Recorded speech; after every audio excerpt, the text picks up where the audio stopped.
Moses looked back and he said, our God saved us. He overthrew the enemies in the sea. Then verse 20, Miriam come into the picture again.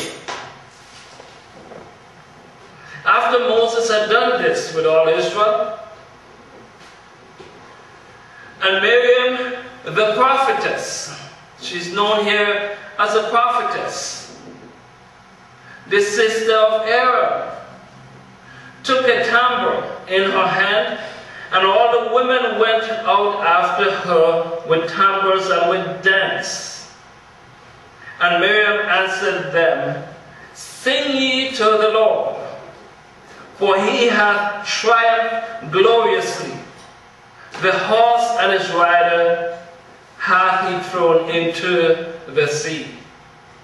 It seems as though Miriam take on a role in the camp of Israel.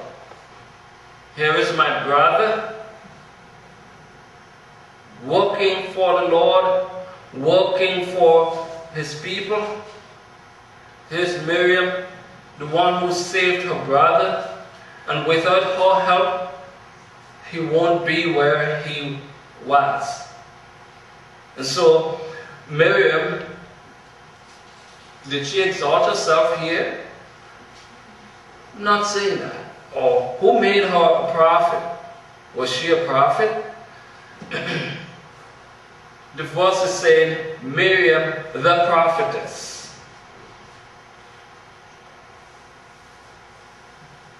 And she went out, and who did she take with her? Who followed her? All the women. The women had a leader. Was it good? Was it bad? Was it good for Miriam? Was it good for Moses? Was it causing division in the camp? It doesn't tell us this. In all the good things Miriam did, she did something that displeased the Lord. She was a good sister. She was a good sibling. But in all the good things we do, sometimes if we're not careful, we can hurt others. And I'm not saying that being a prophetess, which maybe she called herself a prophet, maybe they assumed she was someone to listen to. But she was a good sister, we see how she delivered, saved her brother. But then she overstepped the line. There is a line that is drawn, brethren, and we have to be careful that we do not overstep that line. In Numbers 12, I want you to turn with me to Numbers chapter 12. We'll read verse 1.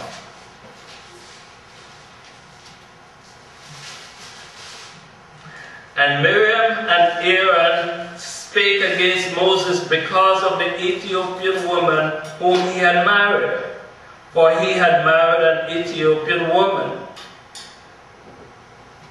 And they said, had the Lord indeed spoken only by Moses? Have he not spoken also by us? So you wonder, who made her prophet?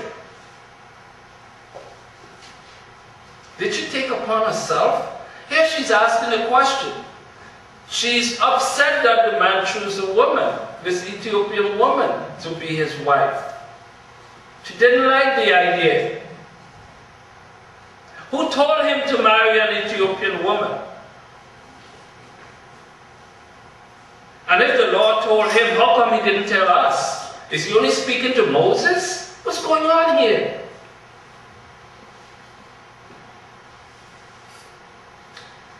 Who was listening? Who was listening? Pardon me? The Lord was listening. We cannot say it quiet enough for him not to hear it.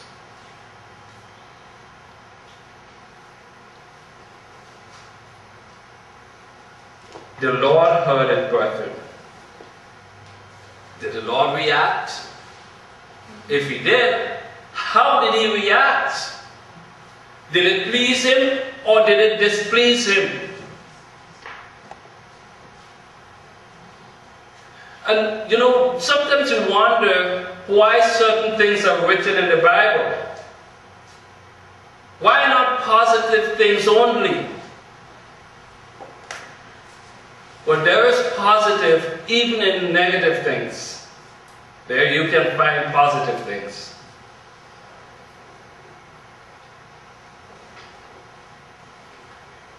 Our God stands for his people. Never lets them down. He stands. And it's a message for us. Because sometimes we can make similar mistakes.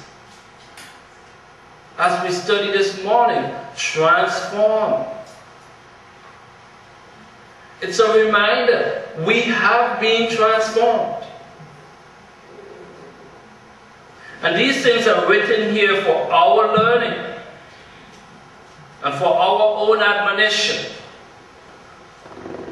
to help us to be better people. And thank goodness people like Miriam made mistakes like that. So we can now look back and see the mistakes that she made and be edified through it. That we do not make the same mistake. The Lord heard it.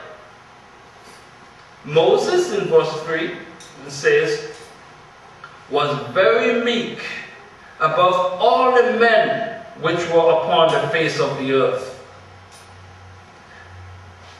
You know, there is another person God looked upon that way.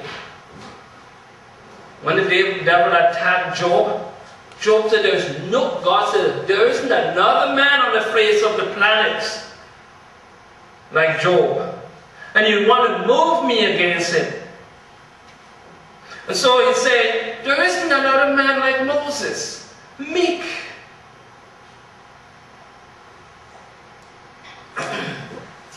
And the Lord spake suddenly. He was angry. Suddenly, Moses. He called. And unto Aaron and Miriam, come out, ye three, unto the tabernacle of the congregation. Come right now. I'm going to deal with this matter once and for all. That's what the Lord said. He called them forth.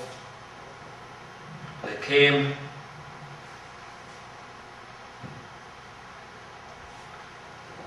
And the Lord said, hear now my words. If there be a prophet among you, I, the Lord, will make myself known unto him in a vision, and will speak unto him in a dream. My servant Moses is not so, who is faithful in all mine house.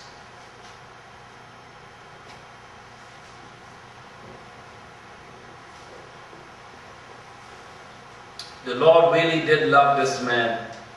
And we read of God's love to Moses because of his faithfulness.